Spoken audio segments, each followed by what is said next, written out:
araw-araw ito ginagawa. Bubuksan ko yung mga pinil sa loob kasi sobrang lamig. Ngayon medyo mainit na. So ayan, bubuksan ko ngayon.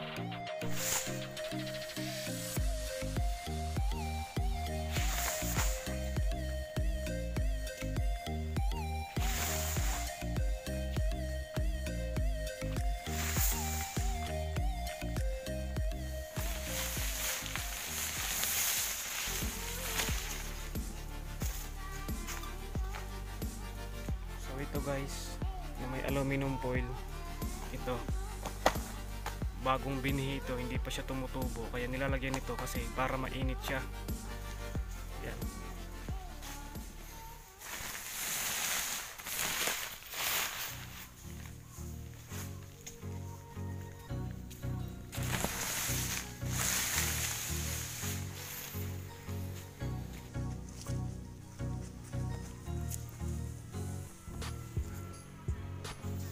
So ito guys, na mga lettuce na maliliit, nilalagyan ito namin ng kumot para siya uminit pag gabi kasi sobrang lamig talaga. Pag hindi siya lalagyan, mamamatay siya. So yan, marami pa kaming mga binhi. Yan, lettuce yan, kabila, scallion. Ito yung bago naming binhi, hindi pa siya tumutubo. Ayan guys, nandito ako sa kabilang house. Bubuksan ko ulit yung mga lettuce na maliliit. Tara, pasok tayo guys. So ayan, ito siya, bubuksan ko siya. Ayan. Konti lang siya kasi ito yung mga natira na binhi. Bago lang siya.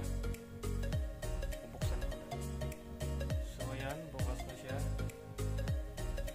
Ayan yung kumot. Ayan siya guys, maliliit pa siya. Ayan. Kailangan talaga siya kumutan kasi pag hindi talaga, mamamatay ito sa lamig. So ayan, nakakita ako ng dalawa.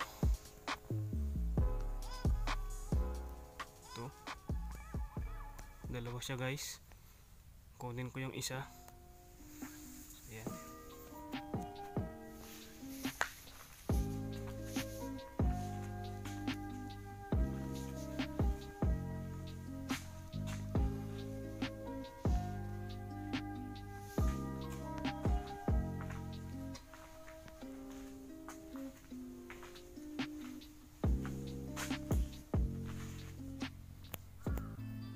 Shoutout pala sa lahat ng mga nanonood, lalong-lalo na sa lahat ng mga magsasaka.